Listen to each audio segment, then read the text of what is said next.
PhD news देखेंगे आप। मैं हूं आपके साथ आपका मेजबान रहीम अहमद खान। नजर डालेंगे पंजाब, हरियाणा और दिल्ली की तमाम बड़ी खबरों पर। आगाज हेडलाइंस के साथ करेंगे। सुर्खियों को पेश करने में ताउन किया है डॉक्टर ऑर्थो ऑयल के साथ साथ डॉक्टर ऑर्थो कैप्सूल्स साथ लेना ना भूलें। देश के हर तबके के लिए तैयार किया गया है मरकजी बजट। बजट से खुश सीएम रेखा गुप्ता ने बताया दिल्ली बनेगा एजुकेशन हब।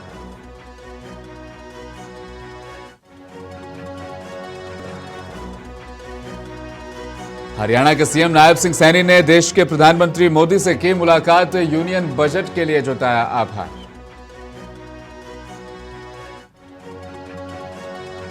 पंजाब की सड़क सुरक्षा फोर्स यानी एसएसएफ को सीएम भगवंत मान ने दिया बड़ा तोहफा। बोले सड़क हादसों में मरने वालों की तादाद में 48% की कमी आई। श्रेय एसएसएफ को जाता है। संत गुरु रविदास जयंती पर बोले PM Modi mother of deals और यूनियन बजट से पंजाब को मिलेगी बहुत बड़ी राहत। राज्य करेगा तरक्की। आईसीसी मेंस टी20 वर्ल्ड कप ट्रॉफी के चंडीगढ़ यूनिवर्सिटी में नुमाइश। गेंदबाज अर्शदीप सिंह के लिए लगे नारे। स्टूडेंट्स ने कहा इसी यूनिवर्सिटी से पास आउट हैं अर्शदीप।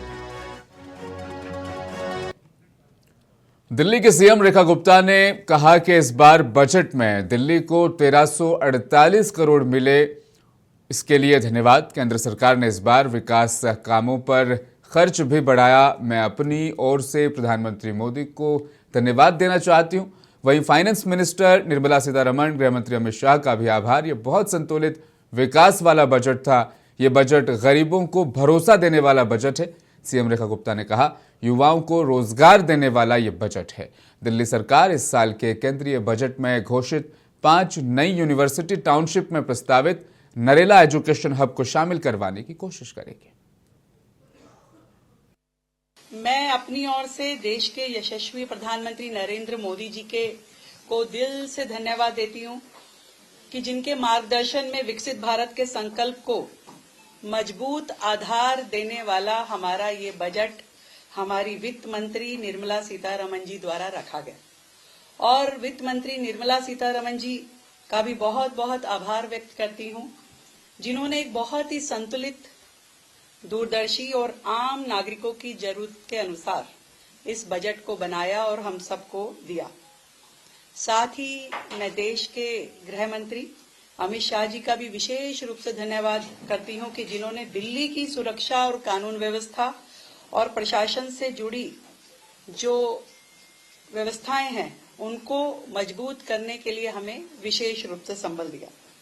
और मैं ये कह सकती हूँ कि ये जो पूरा बजट है ये देश के हर वर्ग को भरोसा देता है, गरीबों को सहारा देता है, देने वाला बजट है। ये युवाओं को मौका देने वाला, महिलाओं को सम्मान और ताकत देने वाला और देश की अर्थव्यवस्था को आगे। हरियाणा के सीएम नायब सिंह सैनी ने सोमवार को नई दिल्ली में प्रधानमंत्री मोदी से मुलाकात की। इस उच्च स्तरीय बैठक के दौरान प्रदेश के विकास कार्यों और आगामी राजनीतिक कार्यक्रमों पर तफसीली बातचीत हुई।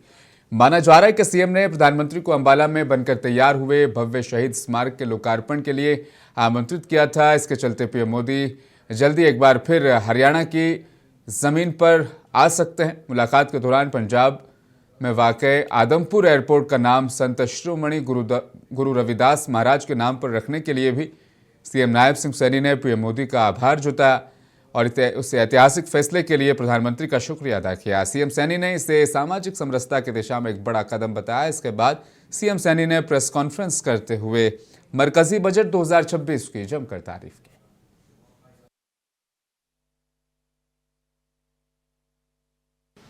देश के यशस्वी प्रधानमंत्री आदरणीय मोदी जी ने जो कल आदमपुर एयरपोर्ट का नाम श्री गुरु रविदास जी महाराज के नाम से रखा है, मैं आदरणीय प्रधानमंत्री जी का दिल से धन्यवाद करता हूं।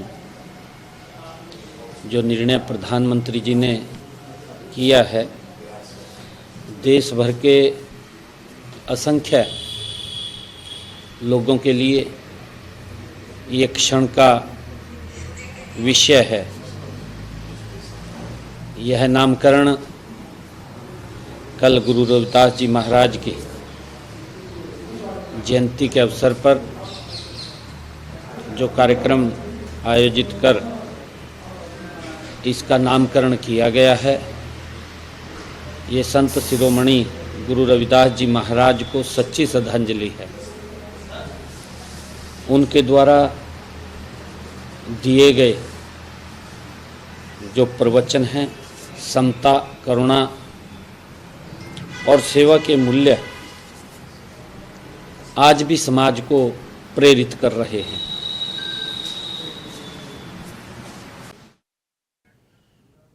पंजाब के लोगों की सुरक्षा के लिए, हिफाजत के लिए देश की पहली सड़क सुरक्षा फोर्स ने आज अपने 2 साल मुकम्मल कर लिए। सरकार के इस अनोखी पहल के चलते सड़क दुर्घटनाओं में होने वाली मौतों में पंजाब में 48% की कमी देखने को मिली है।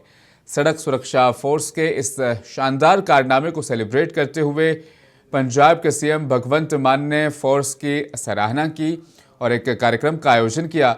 उन्होंने कहा, एसएसएफ के द्वारा मात्र 5 से 7 मिनट के भीतर दुर्घटना स्थल पर पहुंचकर घायलों को तुरंत अस्पताल पहुंचाया जा रहा है। अमूल्य जानों को बचाने की इस प्रभावी पहल को अपनाने के लिए अन्य राज्य भी हमारी सरकार से संपर्क कर रहे हैं और वो भी चाहते हैं कि इस सड़क सुरक्षा फोर्स के इस नियम को अपने सरकार के कार्यों में शामिल करें। सीएम भगवंत मान ने इस मौके पर कहा, राज्य के हर नागरिक की जिंदगी उनके लिए बेशकीमती है और उसे बचाने में हम कामयाब भी हो रहे हैं।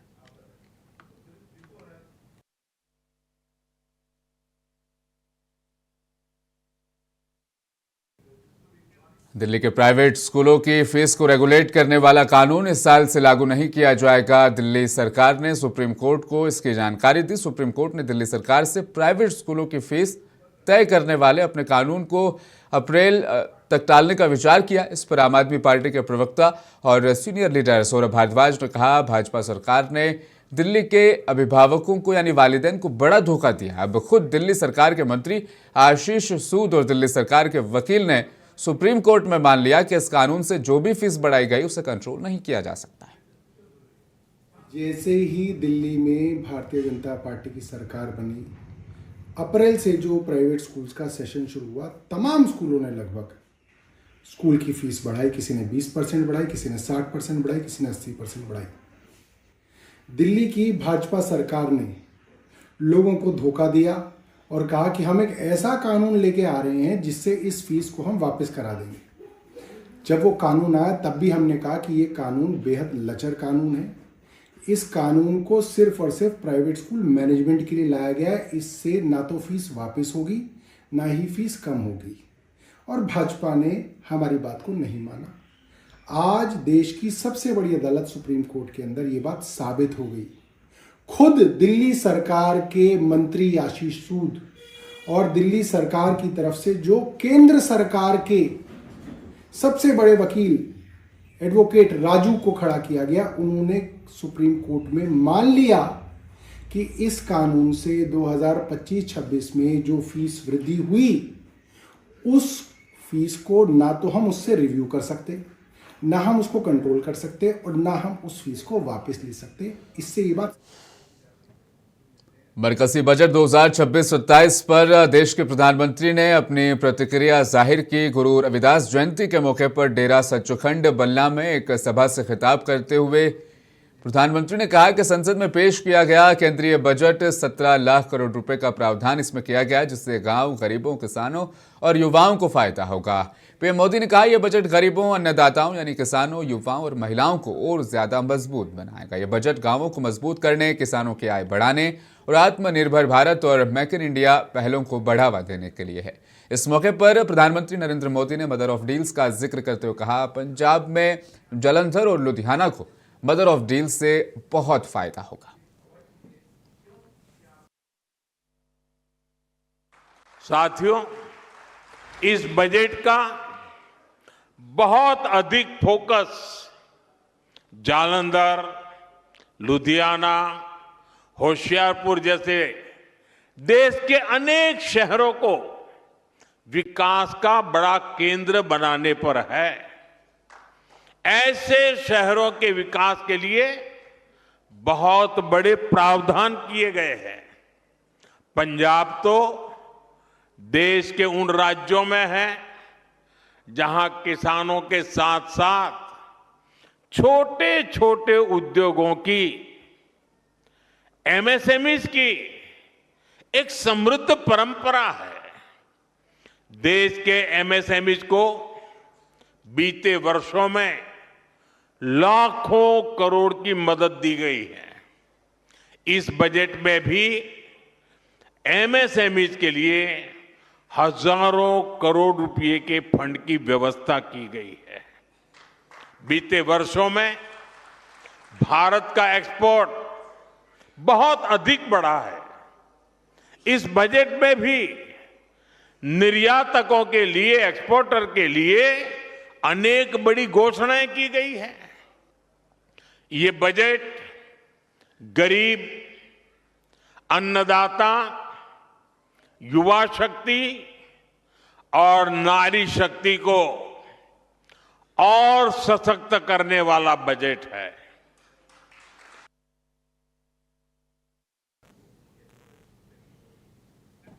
पंजाब के राज्यपाल गुलाब चंद कटारिया ने केंद्रीय बजट पर अपना रद्द-ए-अमल जाहिर करते हुए कहा, विकसित भारत 2047 के लक्ष्य को हासिल करने के लिए मजबूत रोडमैप ये बजट पेश करता है। इस बजट ने देश समेत पंजाब के लिए तरक्की के रास्ते खोल दिए। आज भारत के वित्त मंत्री जी ने जो बजट पेश किया, और मुझे लगता है कि भारत 2047 में किस प्रकार से दुनिया के नंबर 1 के देशों में बने, उसको पूरा ध्यान में रख कर के सारे का सारा बजट उन्होंने उसी आधार पर बनाया। और वैसे भी बजट का जो आर्थिक मापदंड होते हैं, इकोनॉमिक पैरामीटर्स होते हैं, उन सारे पैरामीटर्स को ध्यान में रख कर और उनको आधार बनाकर जो बजट पेश किया गया है, उसके लिए वास्तव में वित्त मंत्री जी का बहुत बहुत अभिनंदन, स्वागत। और भारत सबसे बड़ा किसी बजट का अगर आधार कोई होता है तो वो उसका कैपिटल इन्वेस्टमेंट होता है, पूंजीगत व्यय। मैं सोचता हूँ 12.2 लाख पूंजीगत व्यय के रूप में रखना है ना, ये संपूर्ण देश के इंफ्रास्ट्रक्चर के डेवलपमेंट का सबसे बड़ा सबूत है। और इसके कारण से ही संपूर्ण भारत का जितना भी विकास के जो आयाम हैं, उन सब विकास के आयाम को प्रमुखता दी है। पंजाब क्योंकि एक कृषि प्रधान राज्य है, और उसके लिए सबसे बड़ी जो सुखद बात है कि उन्होंने एक तरह से एग्रीकल्चर एक्सटेंशन सर्विस को जिस प्रकार की प्राथमिकता दी है, और उसके कारण से एक तरह से ये जो कृषि के विस्तार क्षेत्र को जिस तरह से प्रभावित करने का इस बजट में कोशिश किया, पंजाब को उससे भविष्य की आर्टिफिशियल इंटेलिजेंस के तहत एग्रीकल्चर को बढ़ाने के लिए पर्याप्त अवसर इससे प्राप्त होगा। पंजाब के फाइनेंस मिनिस्टर हरपाल सिंह चीमा ने प्रेस कॉन्फ्रेंस करते हुए मरकजी बजट 2026 पर निशाना साधा। उन्होंने कहा, पंजाब और हरियाणा के किसानों के साथ धोखा किया गया है। उन्होंने कहा, प्री बजट मीटिंग्स में हमने किसानों के लिए जो मांगे रखी उन्हें नजरअंदाज किया गया। ऐसे में प्री बजट मीटिंग्स का कोई मतलब नहीं रह जाता। देश के लोगों ਨੂੰ और खास करके ਜੇ मैं गल करा मिडिल क्लास ਨੂੰ, लोअर क्लास ਨੂੰ, गरीब वर्ग ਨੂੰ, किसान ਨੂੰ, ਵਪਾਰੀ ਨੂੰ, ਮੁਲਾਜ਼ਮ ਨੂੰ, ਸਾਰਿਆਂ ਨੂੰ बहुत बड़ी आस सी कि देश का केंद्रीय बजट ਜਿਹੜਾ ਉਹਨਾਂ ਦਾ जीवन सुखाला करूगा। ਜਿਹੜੀ लगभग पिछले 12 सालों तो देश महंगाई की मार चल रहा, देश की आर्थिकता जी वो डामाडोल हो रही है। शायद 12 साल बाद राधा स्वामी डेरा ब्यास के प्रमुख बाबा गुरिंदर सिंह ढिल्लों नाभा की नई जेल पहुंचे, जहां उन्होंने श्रोमणी अकाली दल के नेता बिक्रम सिंह मजीठिया से मुलाकात की। मुलाकात के बाद मीडिया से उन्होंने कहा कि मजीठिया उनके दोस्त हैं और उन पर लगे ड्रग्स के इल्जाम पूरे तरीके से झूठे हैं। लगभग 35 मिनट की मुलाकात कड़ी सुरक्षा के बीच हुई। ये बाबा ढिल्लों की मजीठिया से दूसरी जेल मुलाकात थी। जेल के बाहर हजारों भक्त इंतजार करते दिखे। मजीठिया ड्रग्स मामले में जेल में हैं। हालांकि सुप्रीम कोर्ट ने उन्हें जमानत दे दी है। बाबा ने आरोपों को बेबुनियाद करार देते हुए मजीठिया का खुलकर समर्थन किया। पंजाब राजनीति में इस मुलाकात ने चर्चाएं तेज कर दी।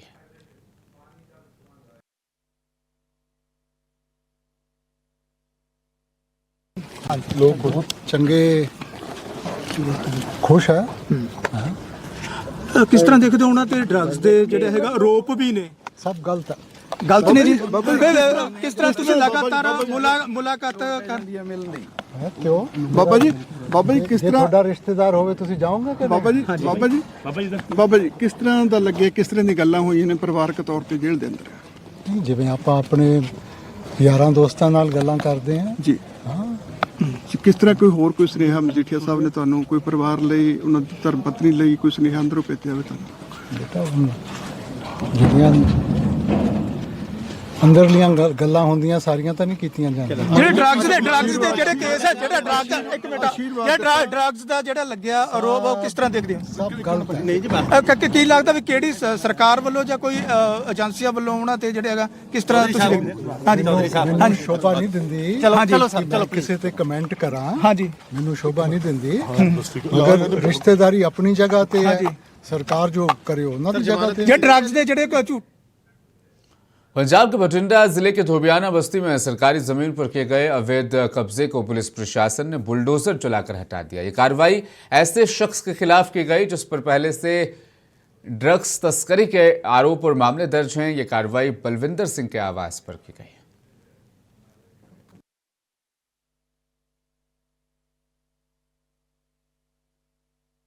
पंजाब सरकार की तरफ चलाई गई मुहिम युद्ध नशा विरुद्ध मुहिम के तहत आज बठिंडा पुलिस को तरफ से जो बलविंदर सिंह पुत्र हाकम सिंह, जो धोबियाना बस्ती का रहने वाला है और जिसका घर जो है सिविल एडमिनिस्ट्रेशन की तरफ से तुड़वाया जा रहा है, जो उसने सरकारी जगह के ऊपर नजायज़ कब्जा किया हुआ था, उसमें आज नजायज़ कब्जा जो है सिविल एडमिनिस्ट्रेशन की तरफ से छुड़वाया जा रहा है और मौके पे बठिंडा पुलिस की तरफ से पुलिस इमदाद दी गई है। ये जो बलविंदर सिंह है, इसके खिलाफ NDPS एक्ट के तहत एक मुकदमा दर्ज है और इसका लड़का जो हरप्रीत सिंह एलियस कालवा, उसके खिलाफ 2 हीनियस क्राइम के मुकदमे दर्ज ने, जिसमें एक हीनियस क्राइम का 109 BNS के तहत भी मुकदमा दर्ज रजिस्टर है।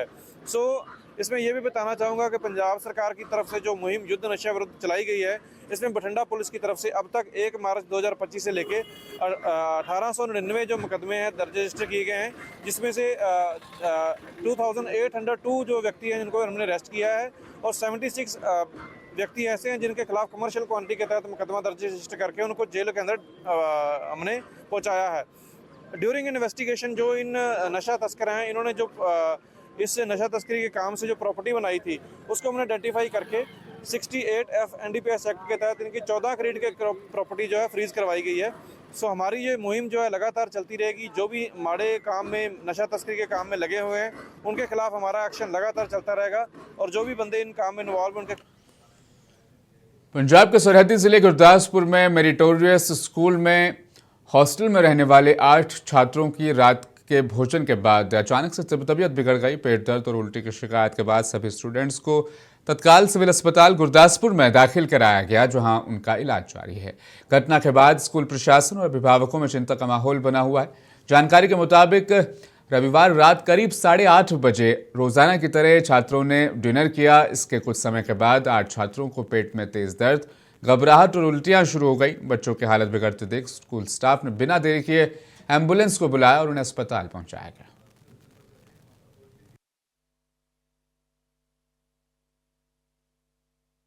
इस तरह कि मैनू अज सवेरे ही 9 बजे पता चलिया कि मैरिटोरियस स्कूल इस तरह होया है। मैनू मानयोग DC साहब का फोन आया है और मैं स्कूल के प्रिंसीपल नाल कॉन्टैक्ट करके इन्होंने स्कूल पहुँच चुकी हैं। मैरिटोरियस स्कूल साडा गुरदासपुर का हैगा जी। इत्थे 7 लड़कियां सी जिन्होंने ये प्रॉब्लम आई है। वैसे तो फोलिक एसिड ना असीं इन्नी नहीं कह सकते। एक लड़की पैनिक हुई सी, उहदे करके बाकी लड़कियों को थोड़ा लग्या कि कुछ माहौल खराब हो गया। अदरवाइज इदां दी फूड पॉइजनिंग वाली कोई गल नहीं है। तो बच्चियां जड़ियां बिल्कुल सेफ हैं और मेडिकल टीम जी पहुँच चुकी है। एक लड़की क्लास भी जा चुकी है और बाकी लड़कियां अपने रूम च हैं। तो जो भी सानू बाद में पता लगूगा कि वह क्या रिजल्ट है, फिर आप सारी पोजीशन क्लीयर करांगे। फिलहाल तो लग रहा कि थोड़ा उन्होंने पैनिक की पोजीशन हुई सी, ना कि फूड पॉइजनिंग हुई। हाँ बिल्कुल सही है। भारतीय क्रिकेटर अर्शदीप सिंह के अल्मा मेटर चंडीगढ़ यूनिवर्सिटी में आईसीसी मेंस टी20 वर्ल्ड कप 2026 की ट्रॉफी की नुमाइश की गई। भव्य प्रदर्शन यहां पर इस ट्रॉफी का हुआ। अर्शदीप के टी20 वर्ल्ड कप में शानदार प्रदर्शन को याद करते हुए छात्रों ने जमकर जश्न मनाया। 2024 के वर्ल्ड कप फाइनल में अर्शदीप ने शानदार परफॉर्मेंस दी थी और उस परफॉर्मेंस के बाद ये ट्रॉफी दरअसल उन्हीं की यूनिवर्सिटी में पहुंची है। पंजाब के तेज गेंदबाज अर्शदीप ने वर्ल्ड कप भारत की जीत में अहम किरदार अदा किया था, जहां वे सबसे ज्यादा क्रिकेट लेने वाले गेंदबाज भी बने थे। चंडीगढ़ यूनिवर्सिटी उनके पुराने संस्थान के तौर पर इस ट्रॉफी टूर से गर्व महसूस कर रहे हैं। आईसीसी टी20 ट्रॉफी टूर ये चंडीगढ़ पहुंची। 2026 वर्ल्ड कप की तैयारी में यह जश्न खिलाड़ियों को उनका हौसला जरूर बढ़ाएगा।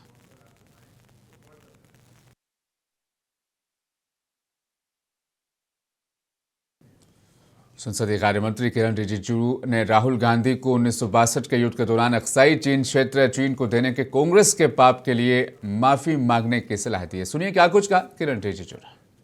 वो चाइना बॉर्डर को लेकर के बात करने लगा है। मैं कहता हूं उस समय चाहे अक्साई चीन हो, लद्दाख का सीमा हो और अरुणाचल प्रदेश में भी जो हिस्सा 1959 और 1962 में चीन ने जो कब्जा किया, आप कांग्रेस पार्टी आज वापस लेके दे सकता है।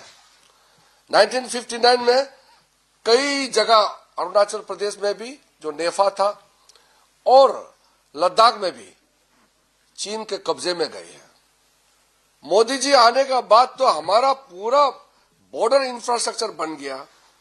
वहां हमारा सीमावर्ती इलाकों में हर तरह का प्रबंधन फैसिलिटी दिया गया है।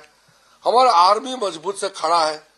हमारा आर्म फोर्सेस देश सेवा में लगे हुए हैं। और राहुल गांधी जी देश से माफी तो मांगे पहले, क्योंकि जो भी जमीन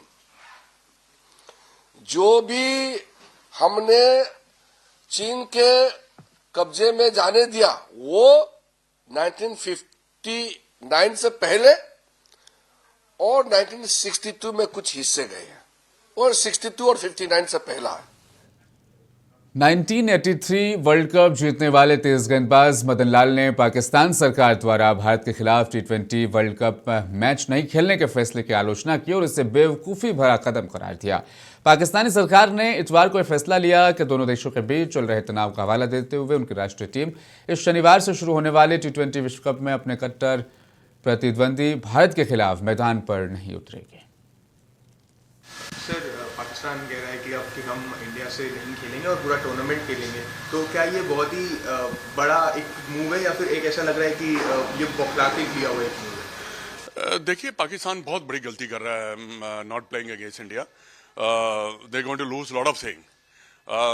मैं समझता हूँ कि पाकिस्तान में जो लोग हैं उनकी सोच मेरे को नहीं समझ आती कि कैसी सोच है।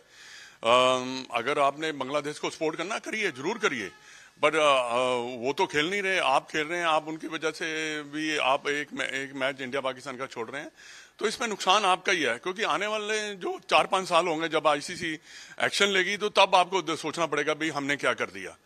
क्योंकि पाकिस्तान की देखिए क्रिकेट, जब आप अच्छी तरह सोचो नहीं, क्रिकेट के बारे में नहीं सोचोगे तो आपकी क्रिकेट नीचे आहिस्ता आहिस्ता से नीचे चलती चले जाएगी।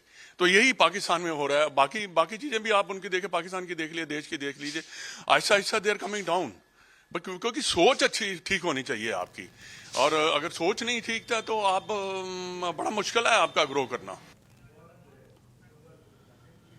पंजाब, हरियाणा और दिल्ली की खबरों में फिलहाल बस इतना ही। मुझे दीजिए इजाजत। आप बने रहें मुंसिफ टीवी के साथ और देखिए अगली पेशकश बड़ी खबर।